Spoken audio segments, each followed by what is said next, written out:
Cash is a must when traveling in Japan.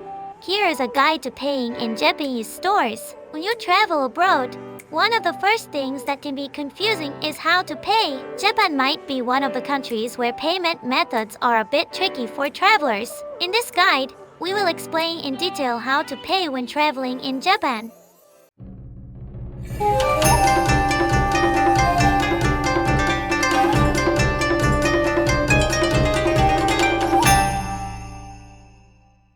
One.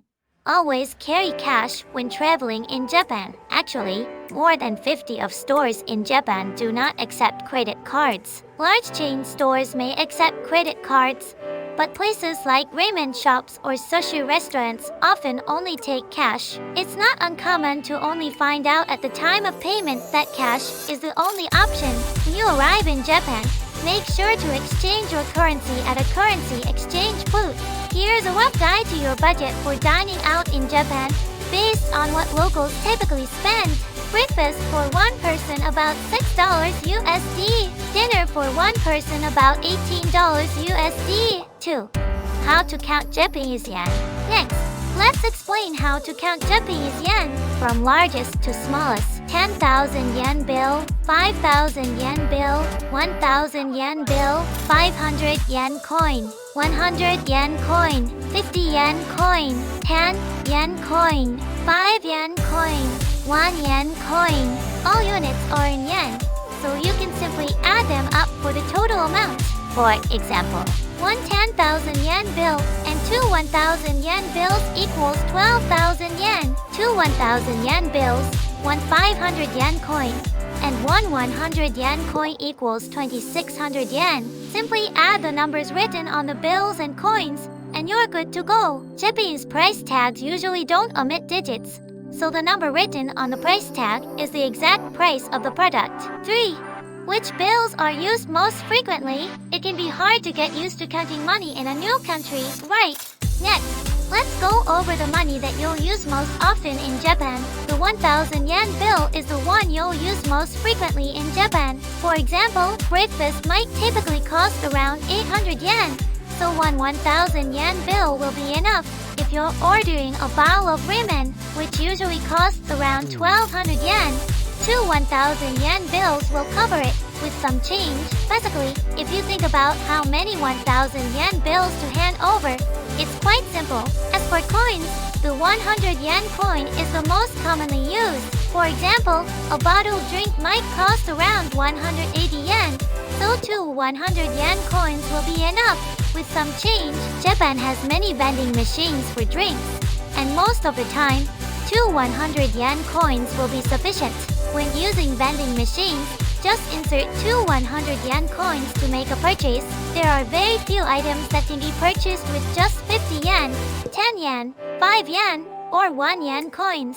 These coins are mostly used for paying small change. For example, if your bill is 1033 yen, you can pay with one 1,000 yen bill, three 10 yen coins, and three 1 yen coins to make an exact payment. 4. Plastic bags in supermarkets and convenience stores are not free. In Japan, plastic bags are not free. This is not just something specific to stores, it's a nationwide law. If you feel like the cashier is asking you something during payment, it's usually whether or not you want to buy a bag. If you answer yes, you can purchase a bag, and if you say no, you won't get one. By the way, a bag costs around 4 cents USD. Remember, when shopping in Japanese stores, you will be asked whether or not you want to buy a plastic bag. 5. What is a self-checkout? One thing that might surprise you when you come to Japan is the self-checkout system. Many large shopping centers, including most Uniqlo stores in Japan, have introduced self-checkout machines. At first, it might seem intimidating, but self-checkout is actually the easiest option. Why? Because most self-checkout machines are available in multiple languages, including English. Self-checkouts always have a monitor and a barcode scanner. Once you set your language preference on the monitor, you will be prompted to choose whether or not you want to buy a bag. Then, simply scan the barcodes on your items using the barcode scanner. Most self-checkout machines accept credit cards, So even if you don't have cash, you can still pay. If it's your first time using self-checkout, you might wonder, what if I don't scan one or two items? But don't worry, Japanese self-checkouts are highly advanced and equipped with IC chips, weight sensors, and cameras that monitor all the items in your basket. If you miss scanning an item, an alert will go off, so please be careful. 6.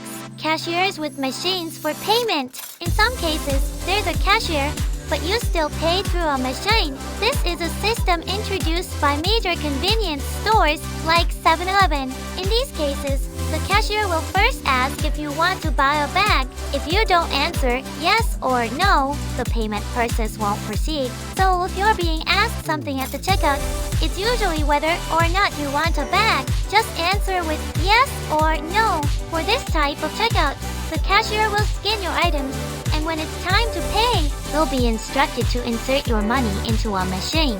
Most of these machines accept credit cards, so payment is relatively easy. 7. How to use meal ticket vending machines. Finally, let's talk about paying via ticket vending machines, which can be confusing for customers. In fact, many ramen shops use ticket vending machines. If you're planning to eat ramen while visiting Japan, remember this payment method. These vending machines are used to pay for your meal before you sit down. After purchasing your ticket, you can take a seat. In stores with vending machines, you'll find them near the entrance, either to the right or the left. To purchase a ticket, insert money into the machine, and buttons for items within that price range will light up. If you're buying a meal for one person, inserting two 1,000 yen bills will usually be enough for most of the options. If you're unsure, try inserting two 1,000 yen bills into the vending machine. Conclusion. This has been a detailed guide to paying in Japan. Whether you're already traveling in Japan, planning to visit soon, or just thinking about it, Japan is a wonderful country with delicious food. Be sure to visit, and feel free to ask any questions in the comments. Thanks for watching. Don't forget to hit the like button and subscribe. See you in the next video.